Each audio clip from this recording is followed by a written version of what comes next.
This is Neil King from Random Acts of Cartooning, and this episode I'm going to make some holiday cards from scratch, and hopefully you'll start doing that too. But first... Okay, everyone, the influence for this episode is Robot Dreams by Sara Varon. I've had this book for some time, and I've kept it in my bookshelf. A lot of times I'll buy little graphic novels for kids and for adults, like the all different kinds of things. And this is one that I've kept, and it's a great little story, and there's no text, but it's a great book using the format of comics in a very strong way, where you're seeing this relationship between a dog and this robot. So the dog makes a robot and builds this friendship with them, and you're just drawn through it. They go through the beach. Unfortunately, the robot rusts, and then the dog leaves the robot, his friend there. Tries to come back. He does all these things. He tries to find new friends. There's whole things going on here, but to me, it's a really great graphic, and the Sara Varon, it to me is a really understands pacing with a book like this, and it's great for all kinds of people. And what I like about it is it goes through these seasons of friendships and these two lives that really change, and how they will meet again in a very subtle way. But it's unconventional drawing. It's not very slick. Proportions are a little bit different. But I think in this kind of format, the way that she deals with dreaming and deals with plot is just really great. And it just draws you through it. I like the color schemes. It's really nice. But as for the holidays, these are the kind of books that I'm always looking around for. But even just the cover in itself, the color, I think is really great. But it's a subtle book, and I've held on to it. A lot of times if I'm not drawn to books for a long time, I'll just move them on. I'll go back to my comic store and move them on. But I've held on to Robot Dreams. So give it a look. And in this season, the holiday season. Okay, so let's get started. I just have some colored paper, some basic 9x12 colored paper, big thick Sharpie, some Prismacolor color pencils, and some scissors. And that's all you're really going to need to make these homemade cards. So the first thing that you're going to want to do is you're going to want to fold your cards. Now, I have a few cards here. I'm going to do like 5 for this specific episode. So I just have a variety of them, folding them in half, getting to the size. The good thing about this is you can fold these and then put them into envelopes that are that size. Those are pretty typical size fold envelopes. So here they all are, all 5 of them, ready to go. Right? So my first move is to go for the first one. And again, I just want to show that I've folded it back in half. You don't want to start drawing with some type of color paper, because this is not some high quality color paper. It's just your basic construction paper that you get in those multicolor packs. And I'm going after Santa Claus to begin with right away. So I just go right in. I have no idea what this Santa Claus is going to look like, but I do a typical kind of first one, and I do all kinds of different ones, for these holiday things. And again, like, there's a lot of cards out there that you could buy, but there's nothing to me that's nicer than getting something from someone that's a personalized thing. And I just want to try to make each one of these cards a little different looking from the others. I won't do them all Santa Clauses, but maybe I'll do a couple Santa Clauses, maybe a couple elves or something. So I'm just kind of laying in the big shapes, and there's my first Santa Claus. All right, that's what it's going to look. And then I'm going to move on to my next. I like to have different types of colored paper. So the yellow one will pop. So maybe this one, I think I'm going to do a reindeer here, just big shapes. And again, I don't know how many times I've drawn like a Rudolph type of character, but I rarely draw them the same. So I'm just kind of getting right in there. I'm trying to be as confident that it's going to work out in the end. I didn't even put any pencil on this. And I went right in. To me, that's a pretty good Rudolph head. So you just kind of get in there, get your main shapes off, and then move on right to the next one. Now, this is real time here, so I'm not even going to speed this up so you can see the process for each one of these things. This time, I think I'm going to do an elf. And my elves tend to look really different every single time. So again, I'm laying in some basic eyes. Try to make the nose a little bit different. My elves have pointy ears. And I'm just going to go, again, try to give kind of an interesting little face.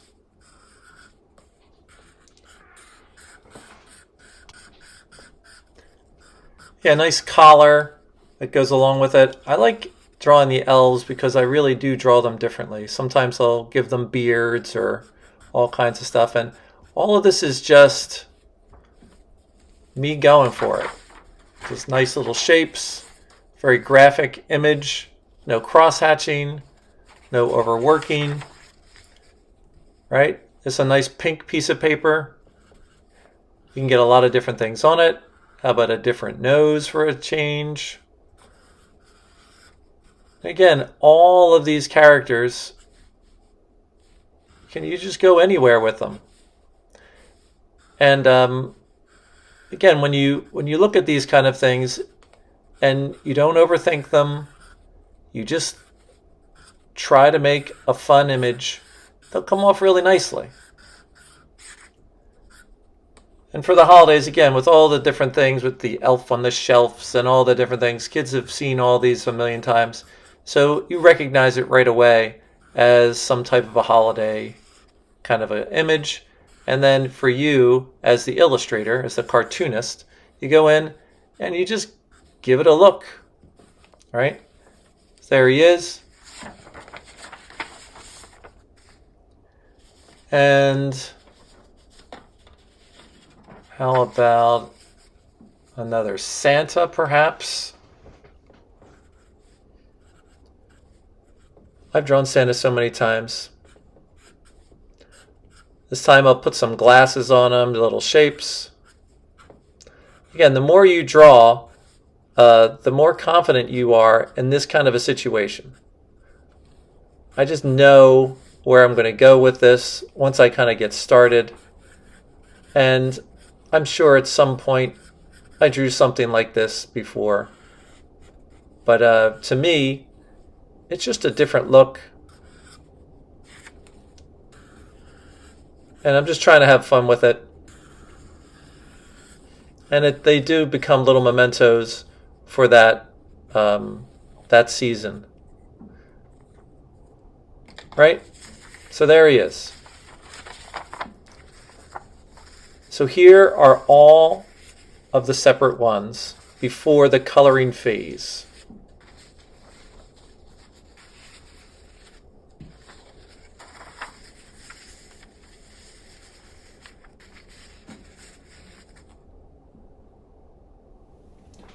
Okay, everyone, as you know, I am a working cartoonist, so we are talking about the holidays right now. So don't forget to go to my Amazon site where you'll see some of my different types of books that I have. Strange Tales for Boys and Girls, that's an all ages book. Snowmen in the springtime, all ages. 3 little pigs in a blanket. These are all things that all kinds of kids would like. Limited color. This is a series that I did. The Deep End. Spaghetti Eddie with the meatball eyes. And My Parents Are Ninjas. That's kind of a 3 tandem thing that I had done.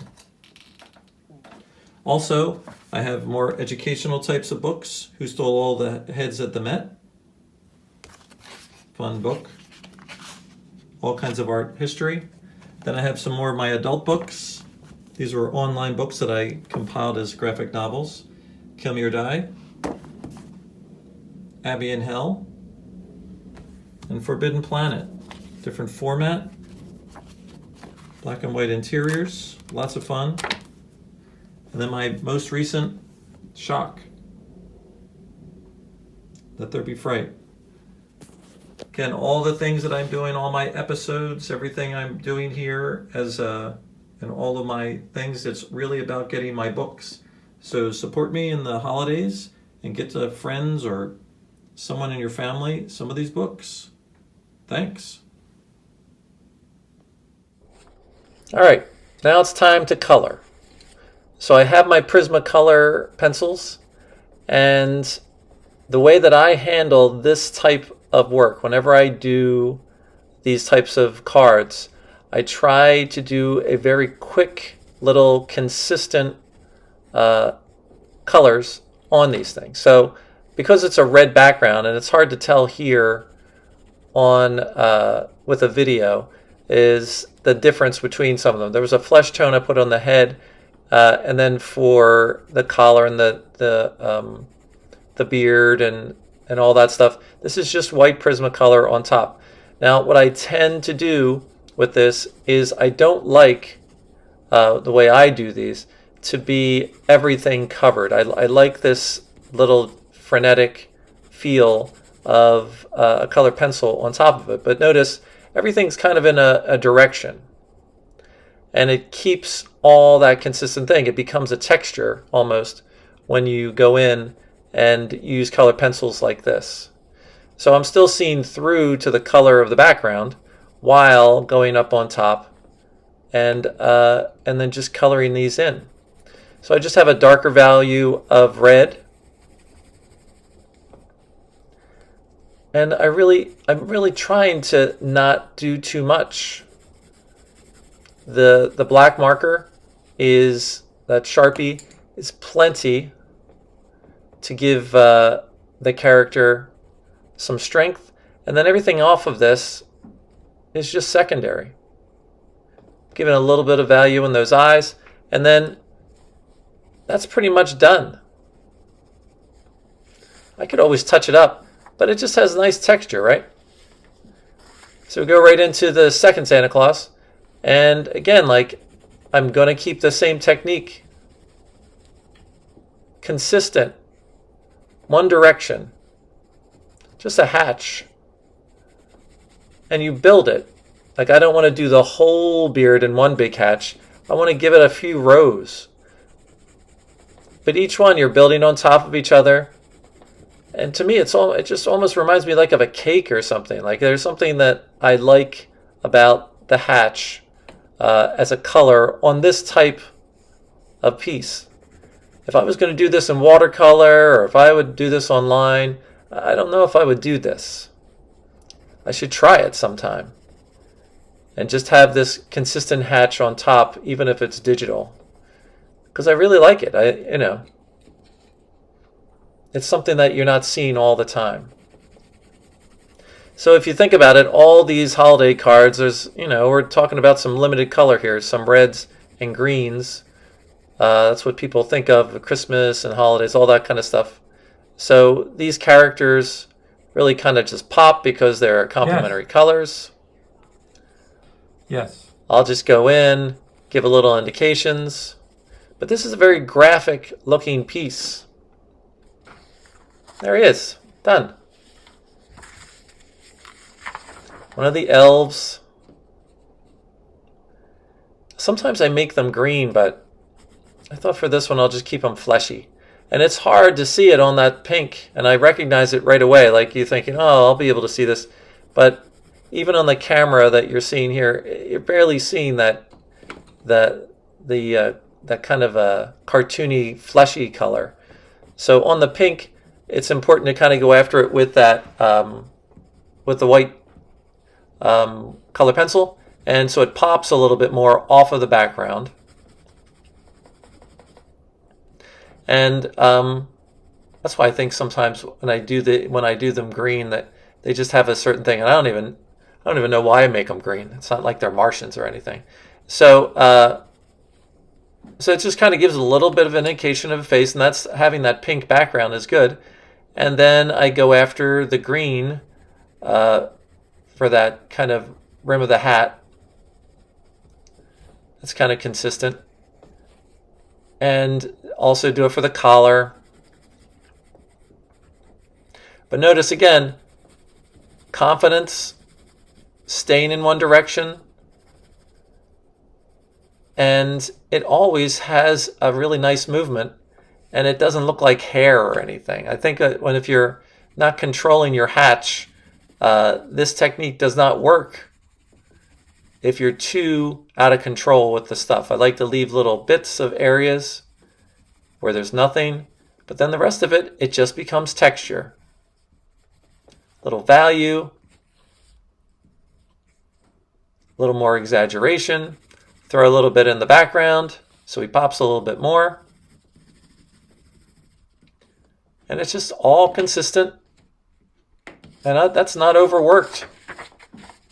I'm going to move on to the next. Another elf. I like this green to start off because with this one, I'm going after with a pink instead of a cartoony flesh. So with him, I'm really pulling off of the area and just allowing him to be seen with this pink. And again, if you can up it a little bit, kind of illuminates the face a little bit by leaving the middle a little bit open. And then, again, you grab the white and you work on top of it. And it creates its own kind of pink in its own way. Kind of fleshy, stylized, but really nice in a graphic way. Don't want to overdo it. And it's an experiment too sometimes. I'll go on top of it because the paper, if you go too hard on this kind of construction paper, it'll tear. So you have to be careful the way you're handling it. It's just heavy enough to hold up to this kind of stuff. You can't really use a lot of markers on them. And even this red, I like a deep red when I'm working on these things. It almost looks like it's brown on the video.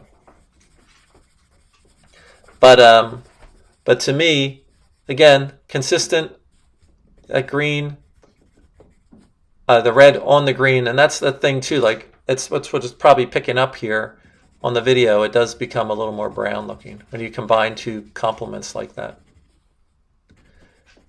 So barely seeing this, the green on top of that.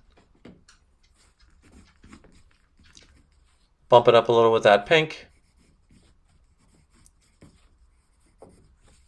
Yeah, done.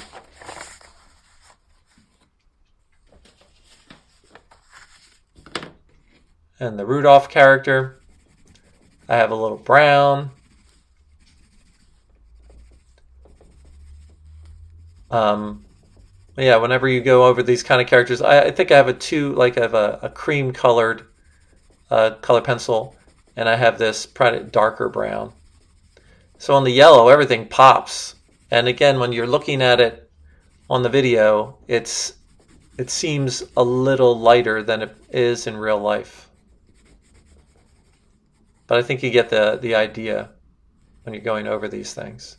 So the thing is, being a cartoonist, like, you've got to share this kind of stuff with people. You have to, instead of just doing the easy thing, which is to go and buy a card at some store, you can just do these kind of things, and it's very, it's different. You write something to someone, and it's different, and most people just can't do this. That, and that's the magic of cartooning and drawing and painting and all that stuff. Most people just don't have the patience for it, or they aren't willing to put that time in to learn how to do it. So by doing this for people, it is a very personal thing, and you may think it's too simple or too easy or too whatever, but I've never given these to anyone who was just like, oh, you drew me something? I can't imagine why. So here they are. This is all of them. This was a lot of fun. I actually kind of look forward to it every year, drawing these kind of personalized cards. And this is the last part to it. Now, you don't have to do this, but I do it sometimes. I take them and I do this kind of die cut idea where you cut around the character with a pair of scissors. And you don't want to get too close to the actual character. And you got to go along right up into that fold. Now remember, you got to have a strong fold when you do this, because you don't want it to tear. That's a nice, that hinge that comes over. So I'm going to cut these all out, going right around, very stylized. When I used to teach high school and elementary, I did these for many years. This was like one of the things I would do I had a cartooning class, and I would always show them how to do this. There's lots of ways you can do die cuts, and I've done those, but for this series, I thought I would just keep it pretty simple. Nice little image like that. And you just go around each one of them. This also may give you a little bit more room to get this into an envelope, because the 9x12 is just a little bit bigger. A lot of the envelopes are made really for 8.5 by 11s. So when you chop off just a little bit, they'll fit into a lot of envelopes that you could put it on. You could make your own envelope too if you want. But for me, what I like to do is get them into some basic envelopes so that they're not all by themselves, especially if you give them a gift card or if it's just like a note that you're giving to them. But notice, plenty of space that you need to have that fold. You don't want that card to tear when it folds over a couple times. So I'm adding some little shoulders on here and putting them right in. There's another. I actually put a little background on that one. I decided just to kind of cut this out of it as much as I can. It's fun, and it's very quick. And it's just, to me, instead of just handing someone a gift card, this is something you can do. Yeah, there it is.